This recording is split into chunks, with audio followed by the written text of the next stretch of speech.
মোটরটাকে খাদ যেটা আছে খাদের সরাসরি এটা চুন করে ঢুকিয়ে দিতে হবে। ঢুকে গেল।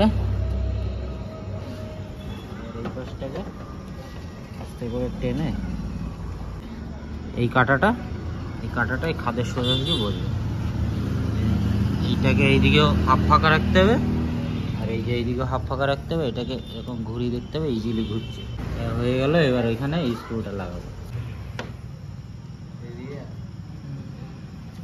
এবারে আমাদের কন্ডেন্সারের ড্রেন লাগানো হচ্ছে।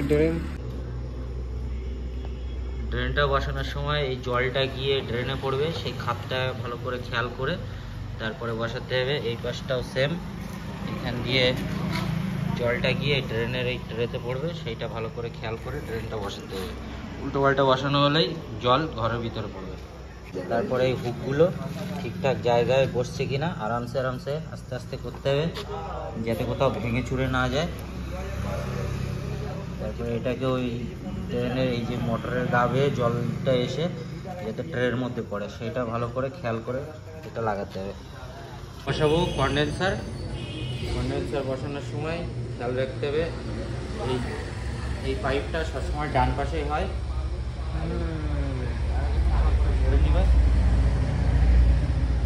যাতে জল না থাকে।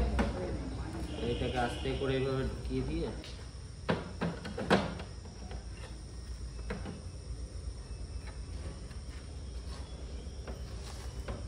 আমাদের কন্ডেন্সার বসে গেছে। বসানোর পরে যেখানে যে স্ক্রু ছিল, যেরকম এখানে স্ক্রু ছিল, স্ক্রুর যে পয়েন্টগুলো আছে পয়েন্টগুলো খেয়াল করতে হবে। এই পয়েন্টগুলো আর এইসব সাইডের পয়েন্টগুলো ভালো করে দেখতে হবে। এই ভিতরে যেসব পয়েন্ট আছে পয়েন্টে ঠিকঠাক বসেছে কিনা। যদি পয়েন্টে ঠিকঠাক বসে যায় তাহলে আর কোনো ব্যাপার না, একদম পুরো ওকে। পয়েন্টে যদি ঠিকঠাক বসে যায় তাহলে কোনো চিন্তা নেই। ঠিকঠাক জায়গায় বসিয়ে তারপরে স্ক্রুগুলো লাগিয়ে দিতে হবে। স্ক্রুগুলো ঠিকঠাক করে লাগানোর পরে প্লাগটাকে হাতে ধরে ঘুরিয়ে দেখতে হবে, যাতে ওই পাশে যে স্ক্রুগুলো লাগানো হয়ে গেছে ভুলভাল স্ক্রু যদি লাগানো হয় তাহলে স্ক্রু ওই বডি ফুটো হয়ে পাশে বেরিয়ে যাবে। তো এই বুলার ফ্যানে টাচ হতে পারে, ওই জন্য বুলারটা আঙুল দিয়ে ধরে ঘুরিয়ে দেখতে হবে যে বুলারটা ইজিলি ঘুরছে কিনা। এবার আমরা পিসিবি বোর্ড বসাচ্ছি। পিসিবি বোর্ড বসানোর সময় এই যে আংটাটা আছে, এই আংটাটা খেয়াল করে আগে ভিতরে ঠিকঠাক জায়গা মতো লকে বসিয়ে নিতে হবে। নেওয়ার পরে তারপরে এইদিকে বসিয়ে স্ক্রুর সাথে মিলে গেলে একদম পুরো পারফেক্ট হয়ে গেল। এবার স্ক্রুগুলো লাগাবো। এবার পিসিবি বোর্ডটা বসিয়ে আর এই জ্যাক যেরকম আছে জ্যাকে এই জ্যাকটা যেখানে যে জ্যাকটা ছিল, যদি তোমাদের বুঝতে অসুবিধা হয় খোলার সময় একটা ভিডিও বা ছবি ক্লিক করে নিয়ে নেবে বা ভিডিও করে নেবে। আর এই জ্যাকটা এই যে এখান দিয়ে আসবে, এখানে মোটর ফাংশনে গিয়ে বসবে। আমরা এবার জ্যাকের কানেকশনটা করে নিই। এই সেন্সার এখানে ছিল, এখানে সেন্সারের জায়গায় সেন্সার, আর এটা হচ্ছে কয়েল সেন্সার। কয়েল সেন্সারটা এই যে এখানে কয়েল সেন্সার ছিল, এখানে হবে কয়েল সেন্সার। তার আগে যে লকটা ছিল লকটা নিয়ে আসতে হবে। এই যে এটা হচ্ছে গিয়ে লকটাকে এই বসিয়ে দিলে এটাকে আস্তে করে ধরে ঠেলো। ওকে, হচ্ছে গিয়ে লক বসে গেছে। আর এই স্ক্রুগুলো খুলছিল না, ওই জন্য আমরা নিউট্রালের এই তারটা কেটে দিয়েছিলাম। তো এটাকে আমরা টেপ করে দেবো এই বডির এই নিউট্রালে। এইখানে আমরা লাগিয়ে দেবো স্ক্রু লুজ করে। এবার আমরা লাগাবো সুইং মোটরটা। আমাদের পিসিবি বোর্ড রেডি হয়ে গেছে, টাপ সব লাগিয়ে দিয়েছি। এবার এখানে হবে সুইং মোটর। এভাবে দিলে হচ্ছে না, তার মানে এটা এইভাবে হবে না। এর পয়েন্ট যেখানে যেভাবে বসবে ওটা ঠিক সেইভাবে বসাতে হবে। এইভাবে কমফোর্টেবল ফিট হয়ে গেছে, তার মানে এটা এইভাবে বসবে। স্ক্রু দিয়ে ছোট স্ক্রু ছিল, ছোট স্ক্রুগুলো আমরা লাগিয়ে দিচ্ছি। এবার সুইং মোটর বসানোর পরে সুইং মোটরের পিন এটা ছিল, চাপবো ক্লিপটা এবার লাগিয়ে দেবো। হ্যাঁ ঠিকঠাক আছে, আস্তে করে চাপ দাও। ক্লিপ বসে গেছে, সুইং মোটরের পিন বসে গেছে। এবার এটা হয়ে গেল।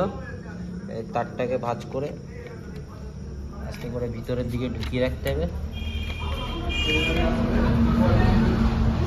এবার বাদ বাকি কাজ হয়ে গেছে। এবার আমাদের বসবে গ্রিল বসানোর আগে আমরা আরামসে বসিয়ে নেবো আমাদের সুইং প্লেট। এই যে এখানে সুইং প্লেট প্লেটটা বসাবো। সুইং প্লেট বসানোর পরে বসাবো গ্রিলটা, যাতে এদিকে এদিকে কোথাও ফাঁকা পুকুরে আমাদের বসাতে অসুবিধা না হয়। সুইং প্লেটটা বসানোর আগে এই খাদটা দেখতে হবে। এই যে ভিতরে যে খাদ আছে, মোটরের মুখে ওরকম কাটা আছে, ঠিক কাটায় কাটায় নিয়ে গিয়ে আগে ওইভাবে ঢুকিয়ে নিতে হবে। ঢুকিয়ে নিয়ে যাওয়ার পরে তারপরে থেকে সুইং প্লেটটা বসাতে হবে।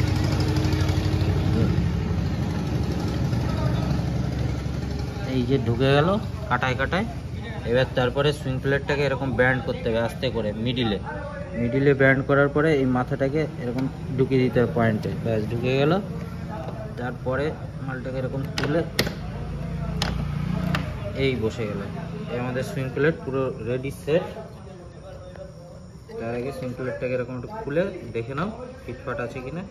ইজিলি ঘুরছে, তার মানে ওকে। ডিসপ্লেটা বসাবো। ডিসপ্লে বসানোর আগে দেখে নিতে হবে, যেমন এই যে এখানে নানান রকমের রঙের কালারিং লাইট আছে, তো এই লাইটগুলো এখানে থাকবে আর লেখাটাই উপরের দিকে থাকবে। তো সেই হিসাব করে এখানে দেখো, এখানে আমরা এইভাবে বসাবো। এই যে বসিয়ে দেবো, এইভাবে বসিয়ে এখানে পয়েন্টে পয়েন্টে যেভাবে স্ক্রু আছে এই স্ক্রুগুলো বসাবো। এই গ্রিলটা মিডিলে ধরে থেকে প্রথমে নিচের দিকটা বসাতে হবে। এই পাশটা পয়েন্টে পয়েন্টে সব জায়গায় বসিয়ে এখানে খাদগুলো সব ঠিকঠাক আছে কিনা দেখে নিতে হবে। এই জায়গা পারফেক্ট টাচ হচ্ছে কিনা এরকম একটু চেপে, তার মানে স্ক্রু লাগালে পরে এই জায়গাটা এরকম চেপে যাবে। আর এই জায়গাটাও ঠিকঠাক দেখে নিতে হবে যে এই পয়েন্টগুলো ঠিকঠাক আছে কিনা, স্ক্রুগুলো এগুলো যদি ঠিকঠাক থাকে তাহলে সব ওকে। এবার ওই পাশে চলে যাব। এই যে বিটটা আছে, বিটটার ভিতরে ঢুকবে। বিটটাকে এরকম জন্য এক সাইড থেকে পুরো পারফেক্টলি ঢুকিয়ে আস্তে আস্তে করে লক করতে হবে। এটা একটু টাফ ব্যাপার, খেয়াল করে করতে হবে।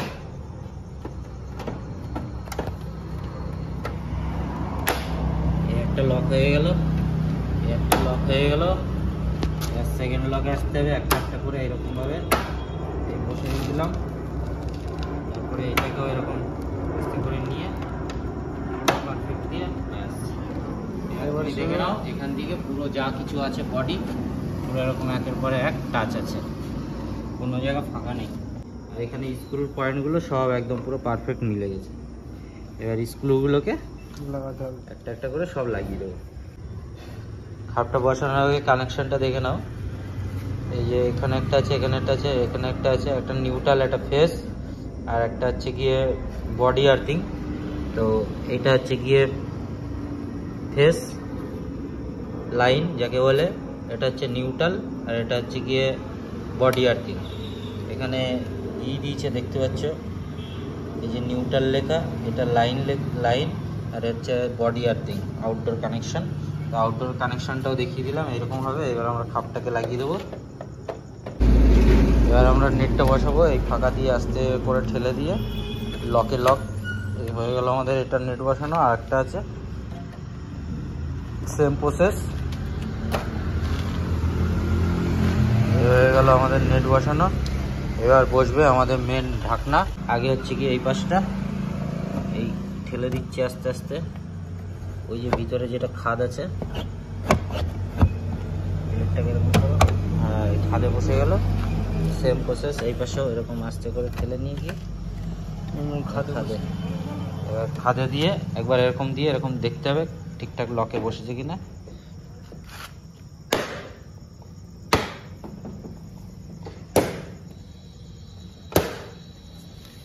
ব্যাস আমাদের সব লকে লকে বসে গেছে। আমাদের মেশিন পাম্প ডাউন সার্ভিসিং পুরো রেডি। ধন্যবাদ, থ্যাংক ইউ ফর ওয়াচিং। ধন্যবাদ। আমাদের কাজ দেখে যদি ভালো লাগে আমাদের চ্যানেলটাকে সাবস্ক্রাইব করে নেবে, আর লাইক করে দেবে, শেয়ার করে দেবে। যেসব বন্ধুদের এসির কাজ শেখার দরকার আছে তারা আমাদের ভিডিও দেখলে আশা করি সম্পূর্ণ কাজ A to Z খালি ভিডিও দেখেই শিখে যাবে। তো আমাদের সার্ভিসিংটা কেমন হলো তোমরা নিশ্চয়ই জানাবে।